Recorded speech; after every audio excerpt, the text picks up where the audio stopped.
So welcome everybody. This is a special interest group for PnP Site Score and PnP PowerShell, and this is the first one after our summer break when we did reset once again our invites, and that's kind of unfortunate because that means that all the invites are no longer valid, and then it always takes time for the people to find out, oh, there's a new invite and get the new links and everything else. But that's quite typical. But that means that we will have significantly less people attending today than, for example, in June. And traditionally we can see that obviously the numbers will go up after the initial setups. We have also rescheduled the special interest group for PnP Site Score and PowerShell from Wednesday to Thursday. So every single Thursday at 7 a.m. PST or 4 p.m. Central European time, that we have a special interest group bi-weekly. It's PnP Site Score and PnP PowerShell, or the general SharePoint development, and then bi-weekly it's SharePoint Framework and PnP JS Core special interest group. So we are switching that topic between the weeks, but every single week at the same time there is a special interest group call. So, and that's really the reason why we wanted to reschedule these and to make sure that there's one specific time every single week when this will happen. If people are watching this as a recording or joining early from PST area, we do apologize from Pacific time zone in the US. We know that it's 7 a.m. 7 a.m. isn't necessarily the optimal situation, but it's a kind of a compromise between Europe and US, and we do apologize the challenge with Asia as well. So we can't find a suitable time zone matching every single time of the world, unfortunately. Personally, I've been trying to promote the idea of one single time zone across the world, but people don't seem to get it. That's a joke, a bad joke, I don't know. That would be so easy. There would be only one time. Anyway, so today is the August 24th of 2017, and this is the first one after the summer break, like mentioned. So most likely attendee numbers are slightly down, but they will get up later on. Today we have some miscellaneous announcements and discussion points. We're going to talk about the API status for creating communication sites. We did show something in spring, which isn't actually official story. So I want to actually address that one in the presentation as well. Then we're going to talk about the SharePoint Framework solution and automating provisioning the sites. And the reason why we touched the SharePoint Framework in here is that quite often in these calls we talk about the site provisioning and how do we automate, for example, the site to have specific capabilities, specific things. And obviously in the future, we as a Microsoft, we want people to move gradually to the SharePoint Framework-based customizations, and there has been some development around that area during summer. And that means that in the future you can combine the PnP remote provisioning and the SharePoint framework and get your stuff available in the sites by default whenever you're provisioning a site, as an example. There is also some announcements coming in the Ignite around some additional native capabilities, and I can touch that slightly during that topic, but I can't go too much detailed and steal the thunder from Ignite presentations. We're going to have two demos today, one from Bert Jansen around the modern page functionality in PnP Site Score. We have done some changes on that one. We did have a super popular webcast which went live early August on that one, but we were forced to do some small modifications around the namings and all of that based on engineering alignment. And Bert is going to show quickly on that one. And then we will have a September release preview around finally getting out our latest provisioning schema and the support in the engine. So that's coming up in the September release, which is now scheduled, I think, 9th or 8th of September. What's the time? It is 8th of September. So it will happen on between the 8th and 11th of September during that weekend, or on Friday. We'll see on the timing. But there will be additional capabilities which are supported then in the provisioning site and provisioning template sites. And we're hitting kind of the, how would I put it, 95% of all of the remote APIs in SharePoint, which is pretty cool. So you can pretty much configure the site and export the site on all of those APIs which are available, which is super cool. And that means that we can then start concentrating more and more on the, let's say, the reliability of the engine. It is quite reliable, but every now and then there's some additional, well, let's say, unexpected situations, especially for on-premises. There has been some hiccups here and there, so we're looking into addressing those in the future. And hopefully we'll have time for Q&A in the end, if there's any random questions, what people are, or issues what people are having, or random questions on anything on SharePoint development. So anything is welcome. Good. A few random announcements. So Ignite 2017 is coming pretty soon on 25th of September is the official date. There is a pre-conference on Office Dev as well. I think there's still free spots on the Sundays pre-conference, which is a combination of Office Dev, SharePoint Dev, Teams Dev in that particular day. For SharePoint, we have 2 hours on the pre-conference day, and then we have 4 specific breakout sessions in Ignite, and then additional theater sessions on the Expo area. We will have once again a dedicated SharePoint PnP booth in the Ignite, so which we will be staffed by the PnP core team members, so MVPs and SharePoint engineering people. So if you are participating on Ignite, you can drop by and to have a questions, and we'll show you stuff and try to resolve your issues. Good. That's a good question on the 1 month for the extensions to go GA. I can't confirm or deny that statement, which is in the iron window for time being. Obviously, we tend to release a lot of our, let's say, things which are always mentioned in the spring event in Ignite. So a lot of the stuff which is seen as a preview, for example, in the spring event, I think it was SharePoint Summit. Was it SharePoint? I think it was SharePoint Summit. What was in the videos and everything else. Typically, all of this stuff, at least the first versions, are going live always in Ignite, because the Ignite is then the second big event of the year for SharePoint. So, but I can't officially confirm or deny if the extensions will go live in Ignite or not. Good. Random topics on the statistics. We're not going to deep dive obviously on these, but this is actually kind of interesting to show you the direction where we're heading from a SharePoint development perspective in general. Obviously, for the PnP crew and the PnP core team members, the classic PnP usage tracking is super close to our heart to understand how much people are using the PnP PowerShell and PnP Site Score and PnP JS Core. And the usage, if we have a look on, for example, from January 2017 until July 2017, the usage has grown quite significantly. So we jumped from roughly 1.8 billion requests to 3.8 billion requests. And it seems to be that in August, we're breaking 4 billion requests going through these PnP components. What's also kind of interesting on the PnP component and this open source component usage is that the PnP JavaScript core usage is growing significantly, which clearly shows that more and more people are looking into using, let's say, the modern ways of customizing SharePoint as well. Not just using PowerShell, not just using PnP CSAM, which is absolutely supported and will be supported for Azure hosted applications, but also the fact that people are implementing more JavaScript based customization. That kind of implies that more and more people are looking into SharePoint framework as the platform for their customizations. That's the second chart, what we're able to see here. So from February until August, that black section has grown to be 16.5%, and it actually seems to be growing even further in August on that.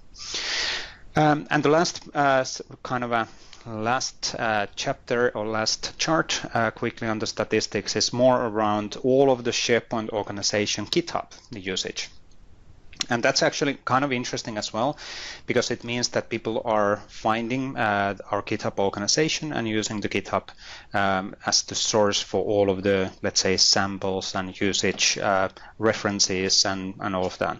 Documentation is in the dev.office.com/SharePoint, but our samples and reusable, a lot of the reusable components are in a GitHub. And if we compare the last year, August, we had 10,700 visitors in a month. month.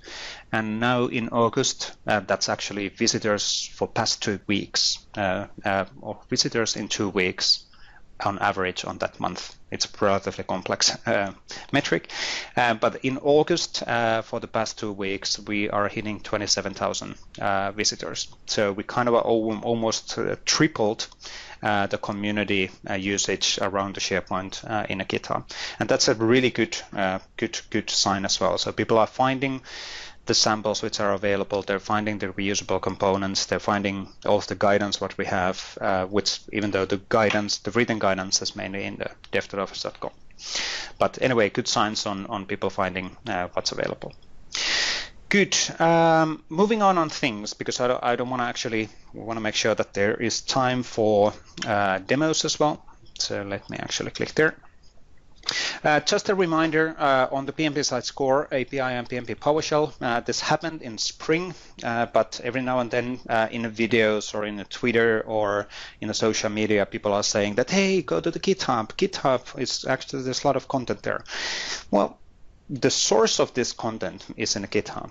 But if you're looking into PnP PowerShell guidance, PnP Site Score guidance, you can actually find them in MSD in a much more readable format. So you don't actually need to go through the MD files in a GitHub repo. The stuff what we have GitHub is the source for the guidance what you're able to see in MSD.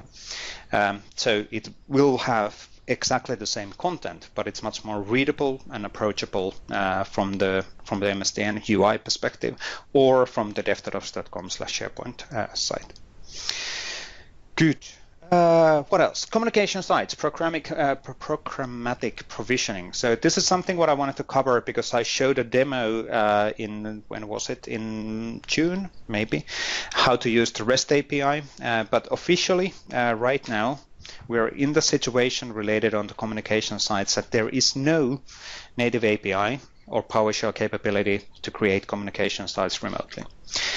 It is a normal SharePoint site. It is not associated with an Office 365 group, but you cannot provision these using existing APIs or using existing PowerShell, PnP PowerShell, or native SharePoint Online admin PowerShell.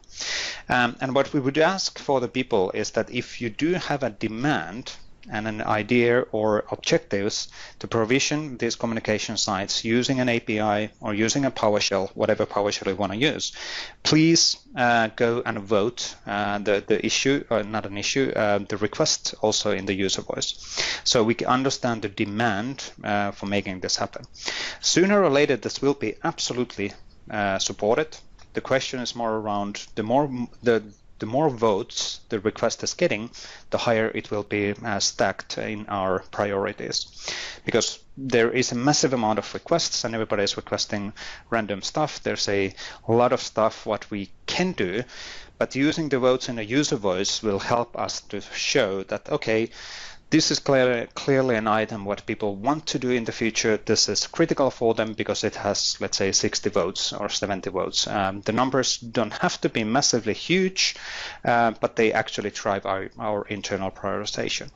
So there is a link on the slide, and I think, yes, you can click that link even in the right now in that slide as well, unless completely mistaken. And if I click that one, nothing actually happens. Can I?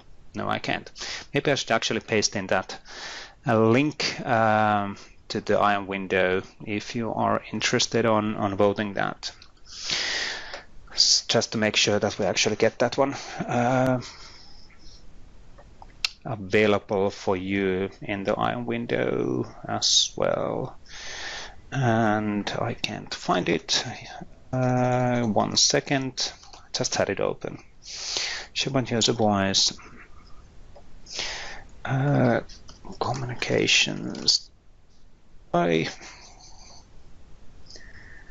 it is. So this one right now has 20 votes in the user voice, and like mentioned, you can add comments, explain your scenario. Those would be super beneficial for the internal triage in SharePoint engineering as well. So why would you want to have that? For you, it might be super obvious, and maybe in the context of PnP and the remote provisioning, this is super obvious why we would need to have it. But then the people in the Redmond don't necessarily are super aware on your scenario. So explaining the scenario in comments and voting the items is always super useful. Good. Moving on things. So SharePoint Framework and Provisioning Time Support, how to get customizations on site. So this kind of is off the topic of this week's special interest group because this is around SharePoint Framework. On the other hand, whenever you are provisioning sites, especially in the future modern sites and modern capabilities, most likely or somebody might actually create a third-party web part. And you want to have that third-party web part available within the site by default when the site has been provisioned. For the communication sites, that's not actually currently possible because you cannot provision the communication sites using an API. But for modern team sites or classic team site, you can absolutely use SharePoint Framework as well. So I wanted to quickly kind of remind on the capabilities and functionalities and status on this and how it works currently. We're looking into evolving this in the future as well. In the SharePoint Framework, we have two kind of main sections: client-side web parts, which are, well, they're typical web part scenarios, and they are absolutely supported in the classic UI. They're absolutely supported in modern UI. And you're actually able to deploy them relatively easily to the sites, and I'll come back on that one in the following slides. But that was GA'd back in mid-February, so more and more people are using client-side web parts even on a classic UI, because that's actually beneficial as well. So you can absolutely create, let's say, modern implementations or modern web parts, even though you have a classic, let's say, publishing site to get access on the modern development stack. The SharePoint Framework extensions, we have 3 of them when we get started, and these are now in dev preview currently. We will have a release candidate before the actual announcement, and I can't disclose all of the dates at this point, but there will be still a release candidate, and then there will be a GA relatively soon. But there's an application customizer, there's a list view comment set customizer, and there's a field customizer. And this will tackle, I would say, many classic scenarios on, hey, I need to embed a header on my page, on every single page of my site or site collection, or I would need to modify the rendering of the field value, or I would need to get a button to a list which would do something when it's actually getting clicked. All of those can be tackled by using these extensions. For time being, these are supported only in the developer tenant, and because they are in developer preview, and that is limiting the usage for the extensions. We get that. When we go to the GA, they will be absolutely available in a larger tenant scale, or larger tenant pool. But getting these to the site, it works in a way that somebody develops a SharePoint Framework solution. Somebody actually implements that in a Visual Studio Code as an example, or in Visual Studio IDE, absolutely possible as well. They finalize the code. We need to decide the CDN hosting location. The CDN could be actually a folder in SharePoint Online, so it doesn't have to be an external CDN either. It's again up to you. There's multiple options. We then upload our existing assets to the CDN or the hosting location, and we update the target hosting URL for the solution. Then we have 2 options, this is the new thing which went live, I think, a few weeks ago. So we do support tenant-wide deployment of SharePoint Framework solutions. So what does it actually mean? Well, it means that if you're, as an example, if you're creating a web part and you package that web part in a solution where the tenant scoped option has been enabled, you install that solution to App Catalog.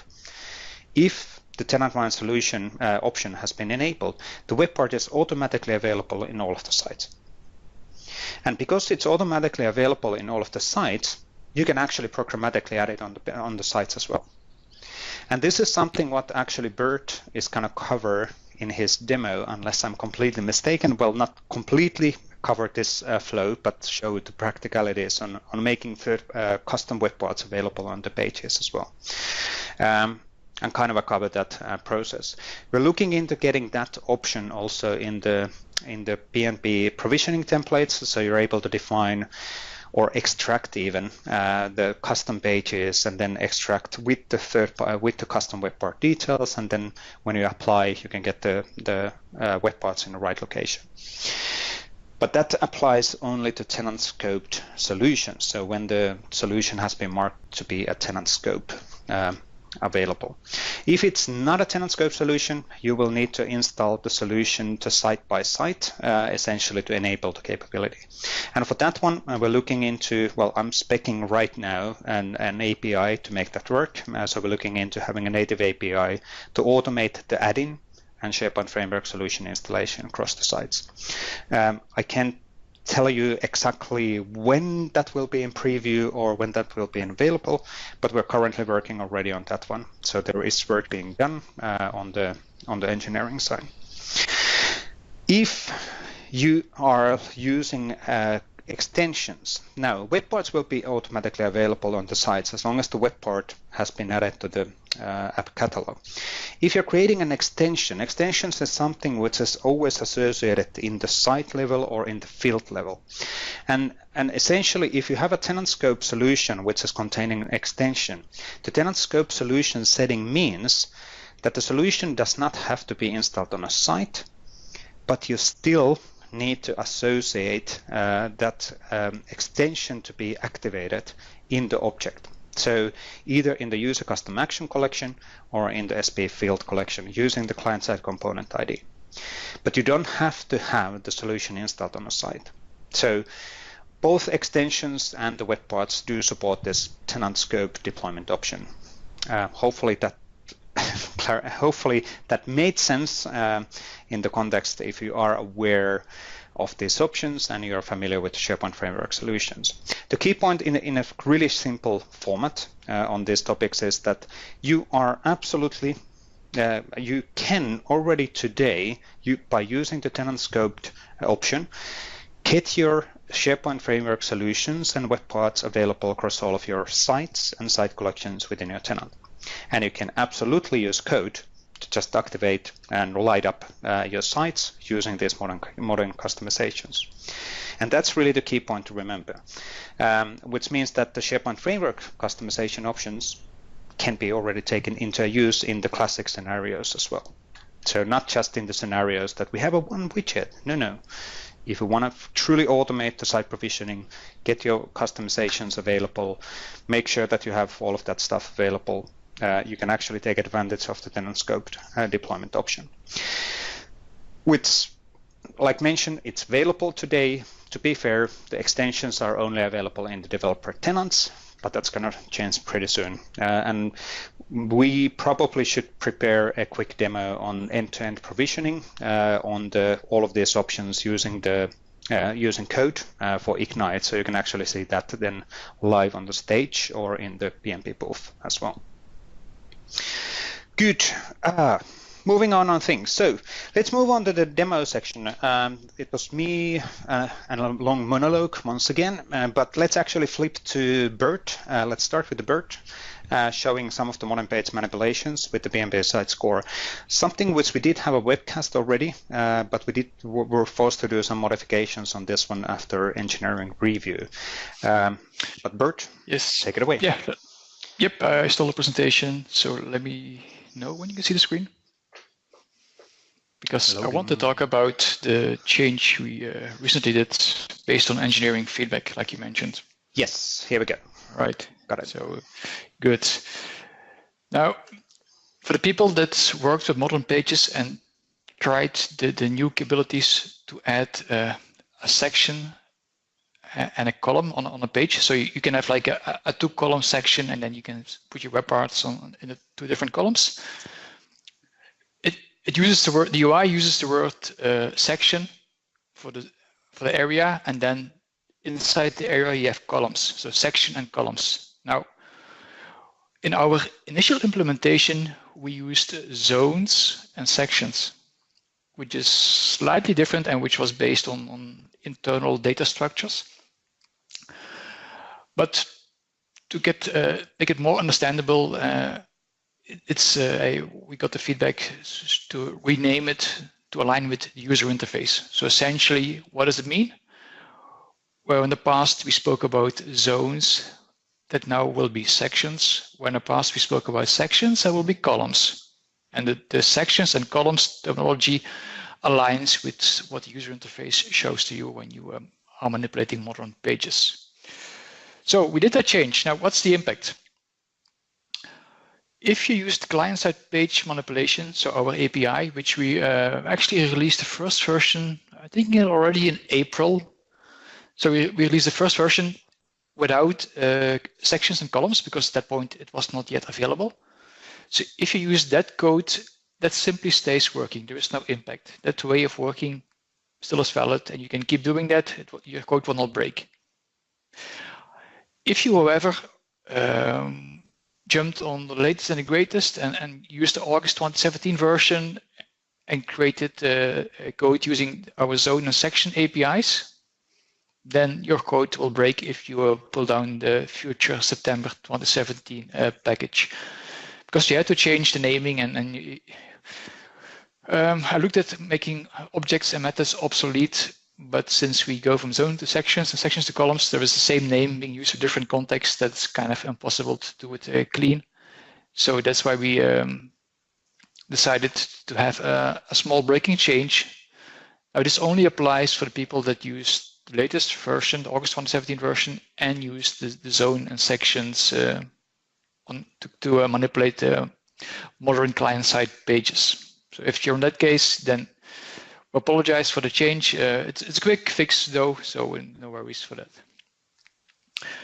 Another reason is if you use the provisioning engine support from the dev branch, the one that I'm going to show you after the slide, then that also changed, because we also changed the 2017-05 schema to align on the new naming. So everything is now nicely aligned on the naming sections and columns. All right. Quickly, Bert, quickly just clarifying that to be 100% super clear. You will have breaking, let's say there will be a breaking change if you upgrade the code to the September 2017 version. Correct. Now, if you leave it in if you leave version, it, then it stays working. Whenever the NuGet goes live, nothing. If somebody is using something live right now already somewhere, we're not going to break that one. Just to be super 100% clear. Yes, absolutely. Now, I would recommend though to just use the latest version and make the changes, because we also did a few small bug fixes in the modern client-side support. So I think since it's so new, there are not that many people using it, and I think if you used it, I would advise to jump to the September version once available. But as you said, Vesa, it won't break automatically. It only breaks once you upgrade the NuGet. Alrighty, good. So we introduced this API to manipulate modern pages in the core library. What we're gonna release in the September version, aligned with the 2017-05 schema, is provisioning engine support for modern pages as well. So you'll be able to provision modern pages using the provisioning engine. And that's what I'm going to show in a quick demo coming up. So let's go over here. Let's pick the right side. So I have a modern theme site called Bert1. It's pretty basic, actually empty. So there's a home page, that's it. So what I'm going to do is I'm going to use, actually let me zoom in this one. I'm going to use a provisioning template based on the 2017-05 schema. So this is the latest schema. And with this template, I'm going to create client-side pages. So this first page is the most simplistic page you could essentially create. You give the page a name, you tell whether you want to overwrite it or not. So if you think overwrite is pretty clear, if you specify it true, we will just overwrite the page. Then a page can have one or more sections. So in this case, it has one section of the type one column. So if you look at the UI, you will see that you can add a section with one column, two columns, three columns, two columns with different widths. So there is a number of variations, and the API and the schema for the 17.05 version is really aligned with what the UI offers. So you can pick the same options. So in this case, it's a one column. In the section, you can add controls. So we have a controls collection. And we're going to add, in this case, a canvas control of the type text. So when you work with modern pages, when you add something to a page, you can pick a text control or a web part. They're slightly different in the way how they are rendered internally. So that's why we have a distinction between web part type text and regular web part. So this is a text web part, and in order to set a text, you give the web part a property text with a value. So that's fairly simple. All right, so that's a really basic page, putting hello world on there. Now in the second example, which I'll quickly run over, and then we're going to actually show this in live in action. This is slightly more complex. First of all, it uses a wrong page name, so we will try to fix the page name if needed. So this will end up as demo.hpx. You can promote a page as a news article. So what does it mean in reality? If I go back to my browser, not to this one, to the home page. So you see news here, there's the default values. Now, you can click on add news here and create a page, and the page will show up in the news. You can do the same thing programmatically, simply by saying like, okay, promote as news article equal to true.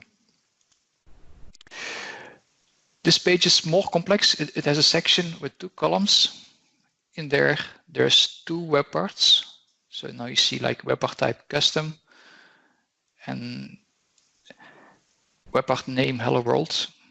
So this is a custom third-party web part. So something that I built or that you can build. So your custom web part, you can provision those custom web parts on a page using the PnP provisioning engine.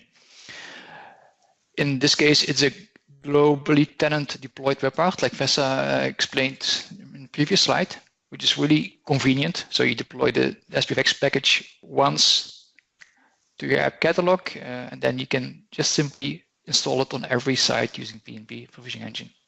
You specify the properties for your web part, and well, it's fairly simple. That's it. This page also has a 3-column section, and in this 3-column section, I'm adding a custom web part again.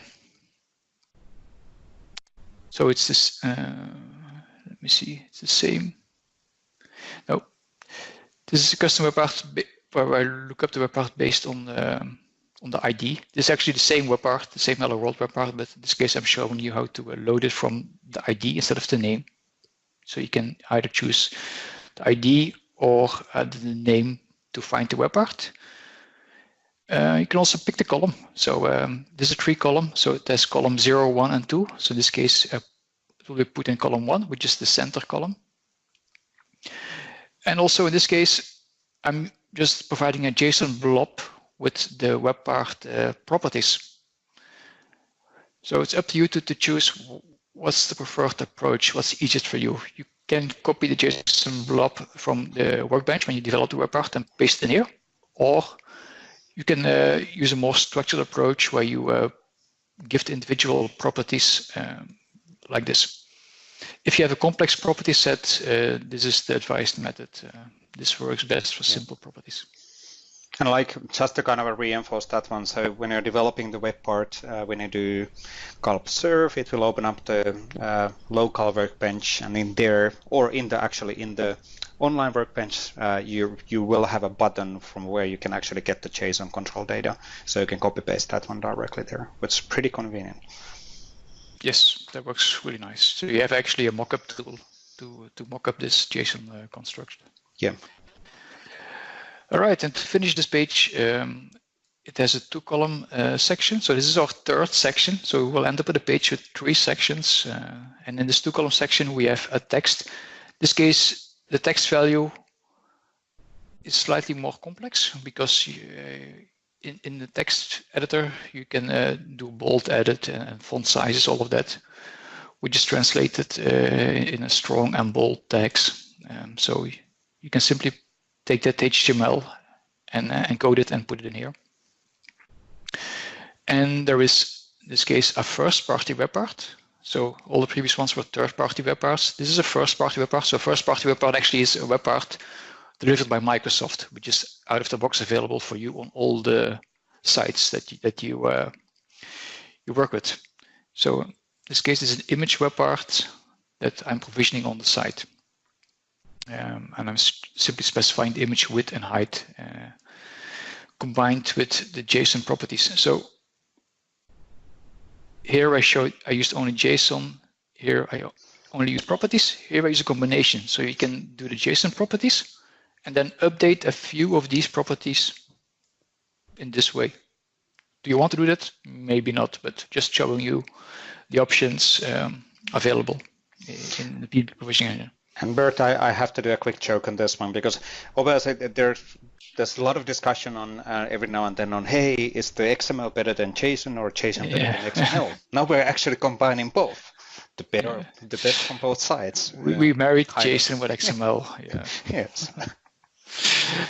Okay, so we got our template explained. Let's actually go to PnP PowerShell. I'm going to connect to the site. Take the right account. Yes, this one.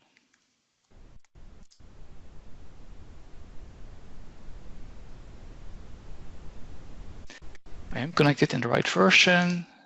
So I'm going to apply this template with the handlers pages. So this modeling client page support is hooked up under the pages handler. So if you specify pages, it does work for classic pages and model pages now. So I'm going to hit enter and you will see the typical provisioning engine output in PowerShell. So it's working. It's work in progress. It shouldn't take that much time. Yay, done. All right. Let's go to pages.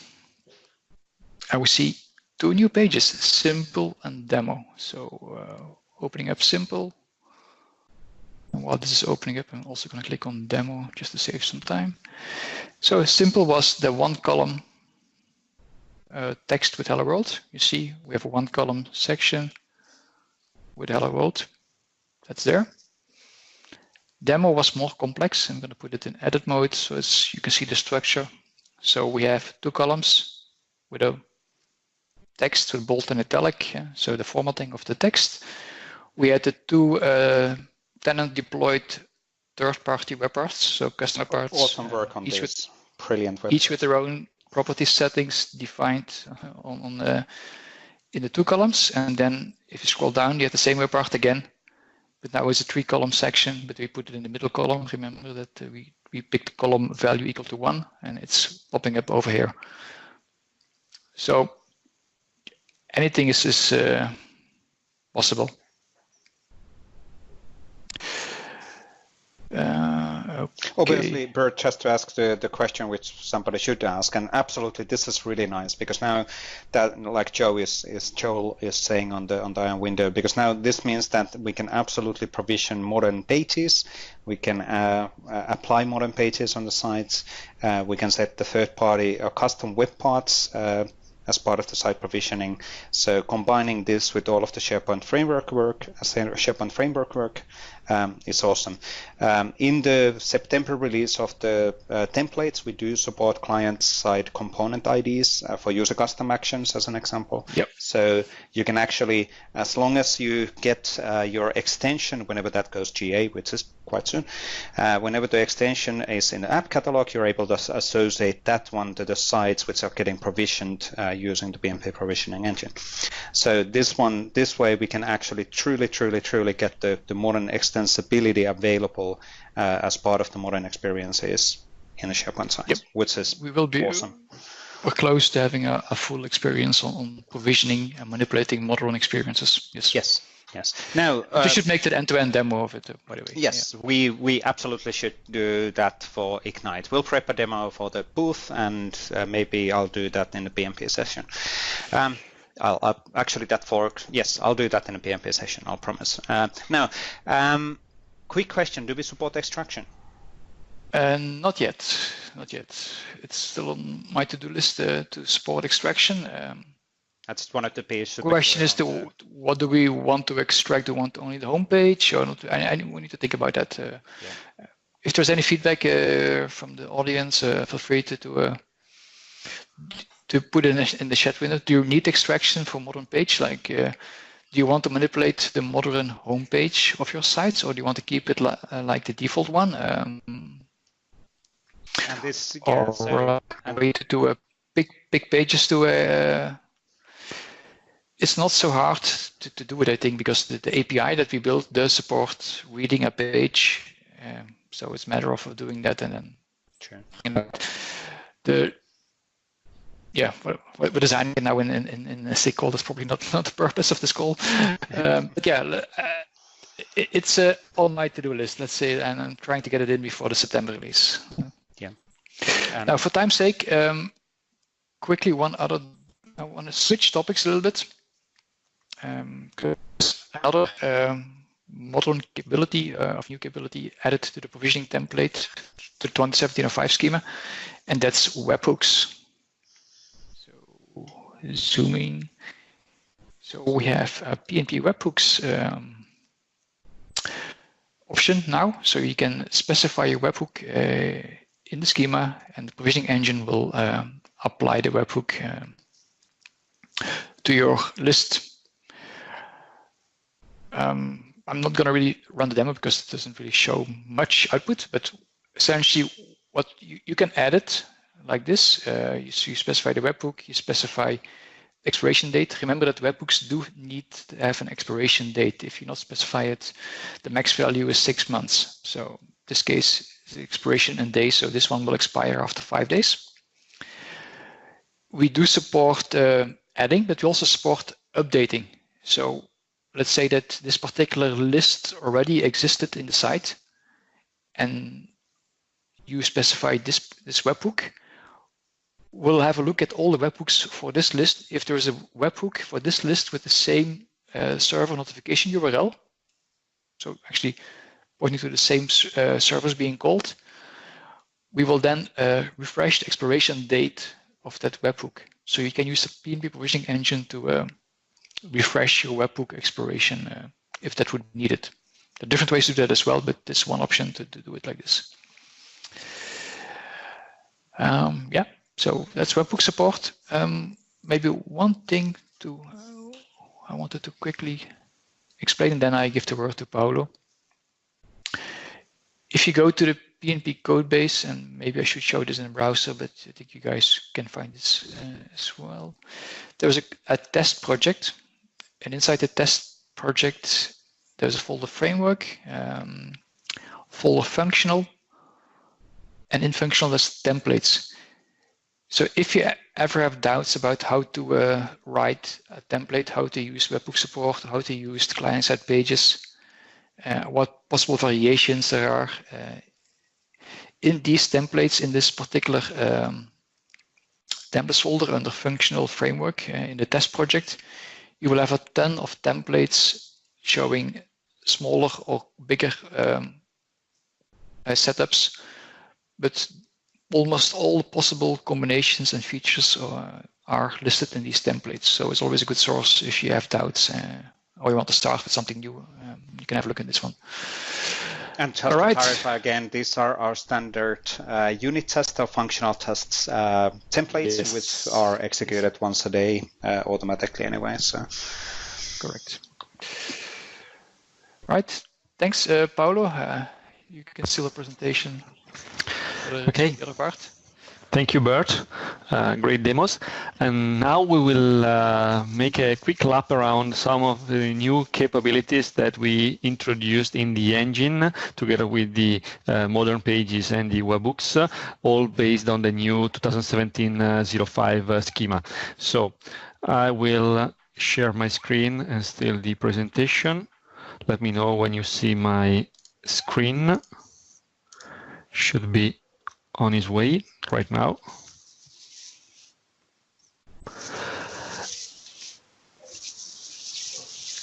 Okay, most likely you see it. Yep. Okay. Good. Okay. So I will show you some of the new capabilities that we introduce in the engine. Not all of them because of a matter of time.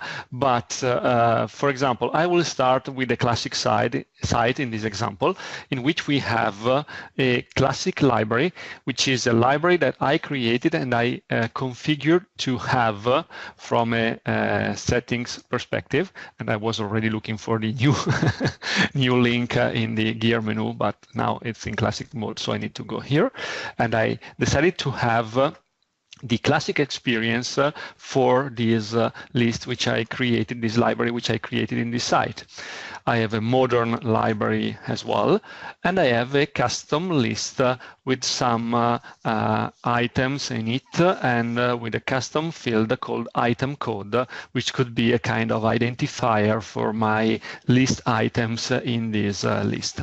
What I want to show you are the new capabilities that we introduced at the list instance level, including not only the capability to support classic mode or modern rendering mode for lists and libraries, but also, for example, if I go back to my modern library, the support that we introduced for the information rights management at list instance level.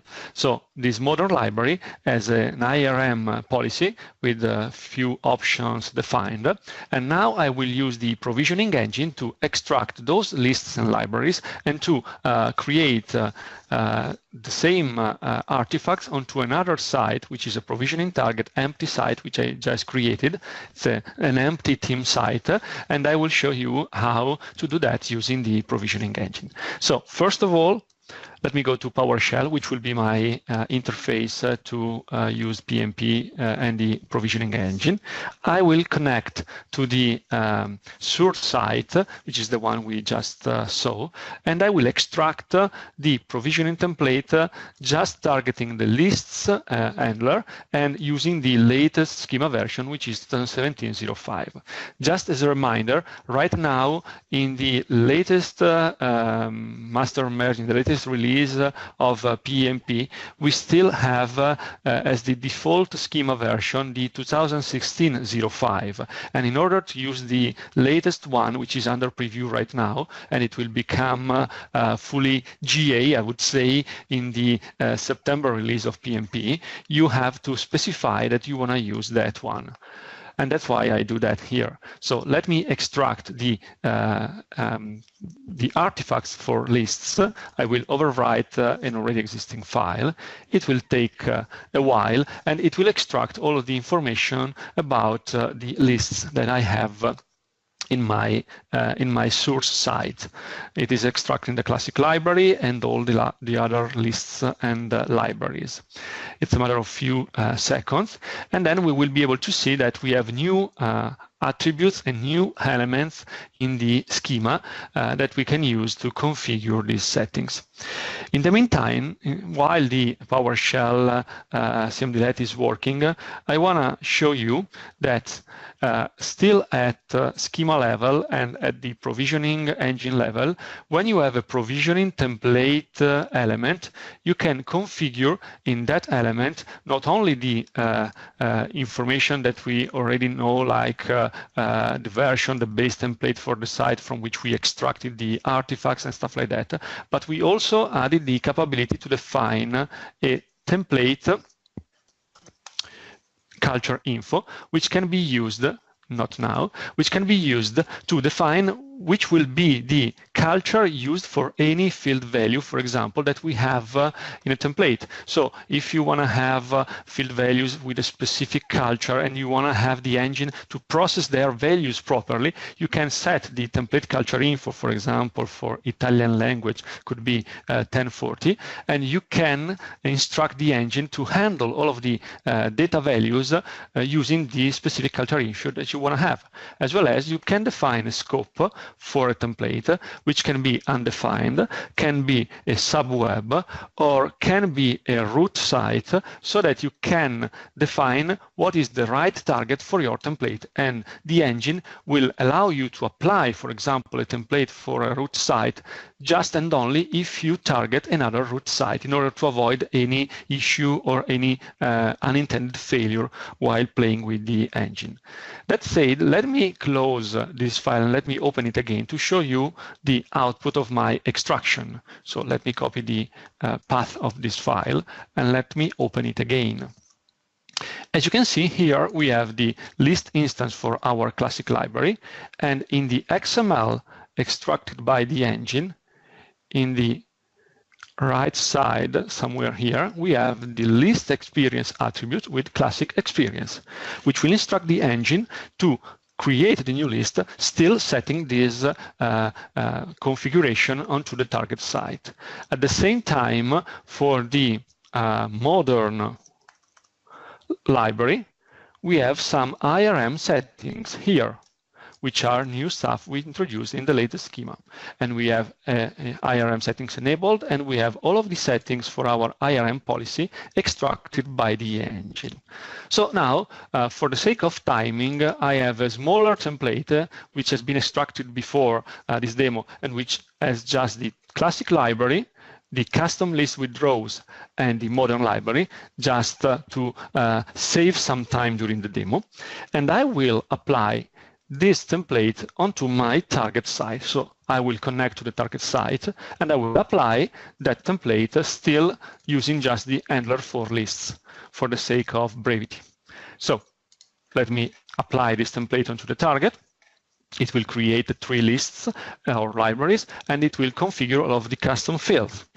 So if we go to the browser and we go to the tab for the new target site, if I refresh this site, we can see that we already have the classic library and the custom list with rows, and the modern one will come pretty soon. It's a matter of few seconds. Now the engine is provisioning the site columns for the lists, and then we will be done from this perspective. Okay, so should be almost done. And it is. So let me go back to the modern, to the team site that we provisioned, the artifacts to.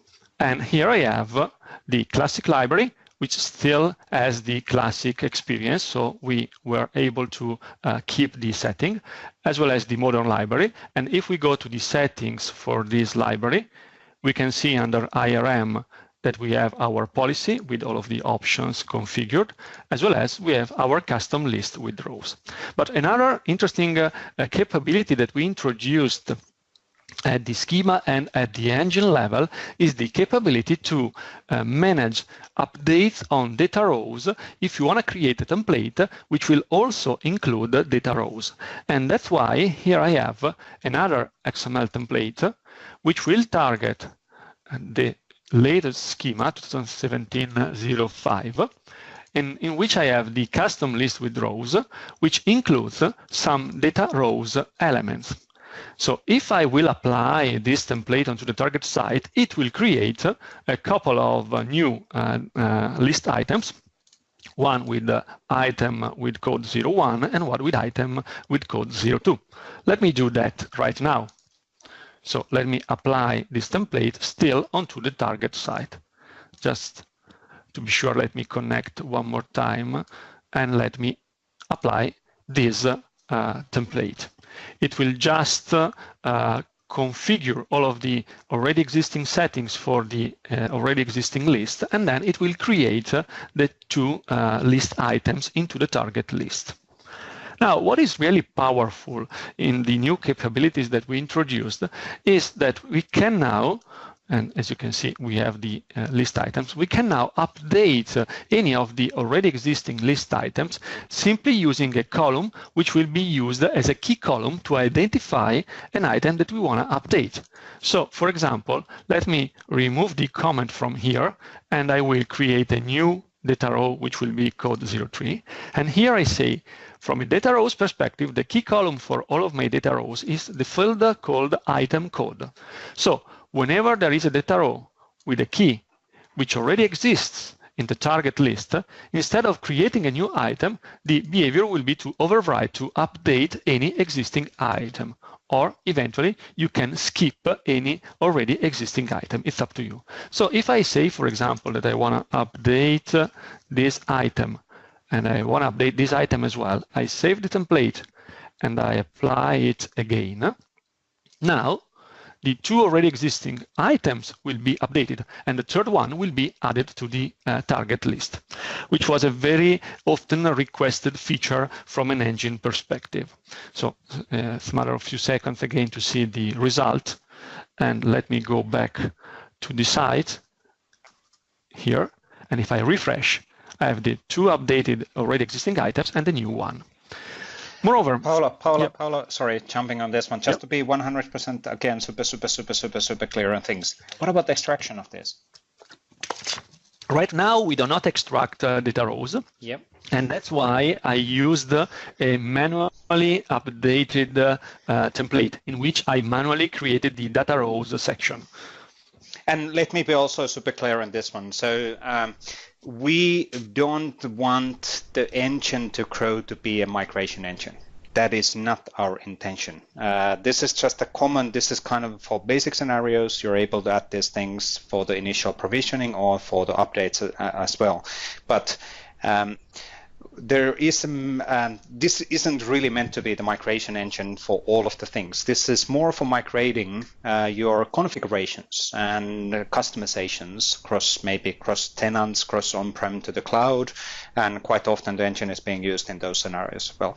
But migrating actual content, that's not really in our intentions related on the PnP provisioning engine. Exactly. And just to go back on the demo, let me show you one last thing that we did, which is the capability to support image renditions. And that's why I'm using classic sites in which I enabled the publishing features. And if I go to the site settings of this source site, in the image renditions, here I have a couple of custom image renditions, PnP square and PnP rectangle.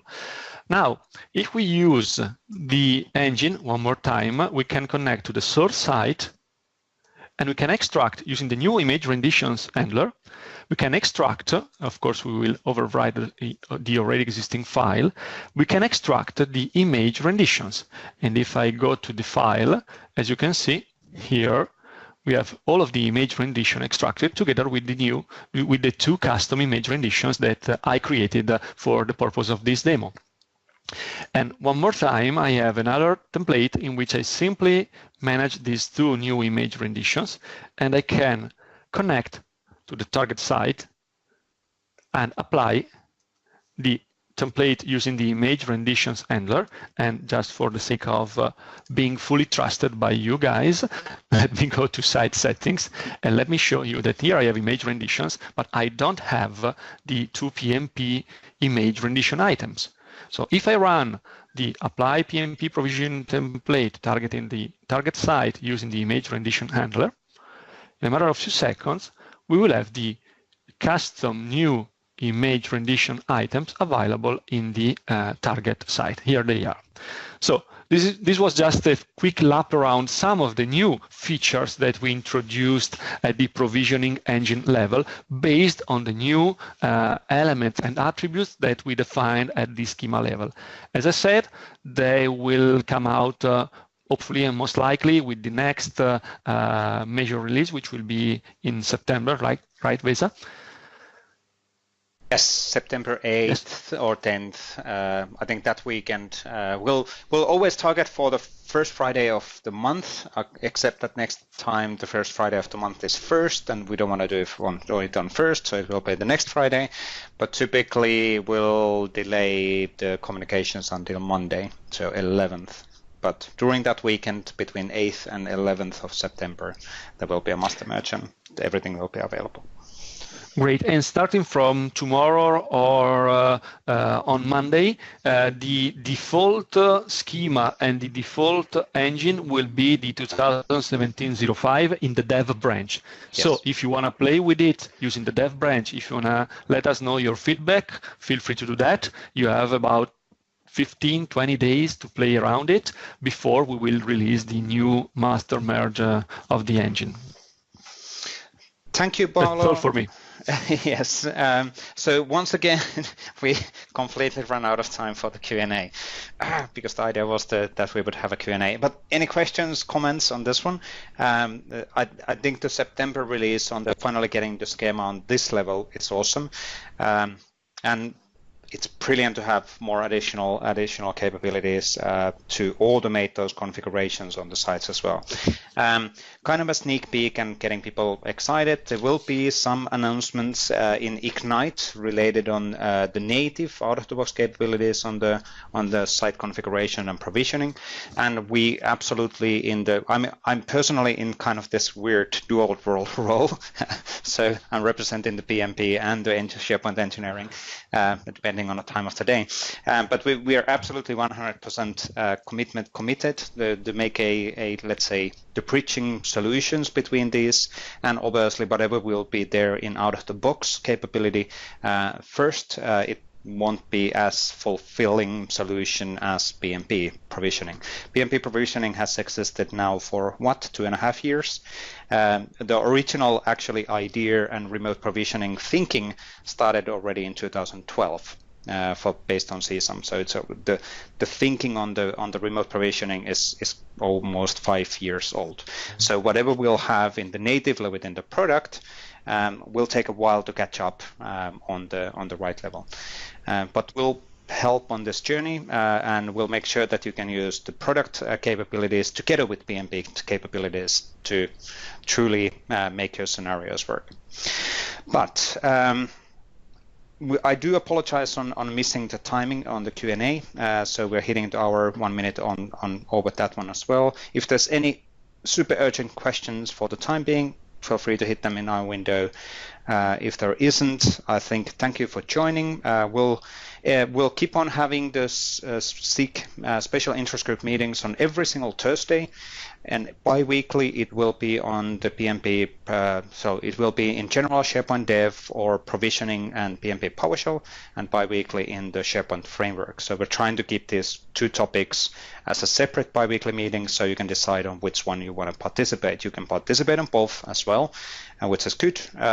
Good option if you're interested and you have availability to do that. I don't see any questions on our window for the time being. Please use the tech community, SharePoint devs. You can CC us on your questions, so we'll find out, we'll be aware of those questions, and we'll try to help you if there's anything related on what has been covered, on what's coming, or something which we can disclose at some point. But thank you everybody for joining, and we'll see you hopefully in the next special interest group call, which is on the next Thursday around SharePoint framework, if you're interested on that one. If not, we'll see you probably in 2 weeks, Thursday on the following SIG, or in the monthly community call for September. But thank you for joining, thank you for your input, thank you for your discussion in our window, and please keep on the feedback, keep on giving us feedback. If there's something what's missing in the SharePoint development area in general, something bothering you, please use our community channels to let us know. We want to help you to be successful on the SharePoint development. So please, please, please keep the feedback coming. Thank you, and we'll be in touch.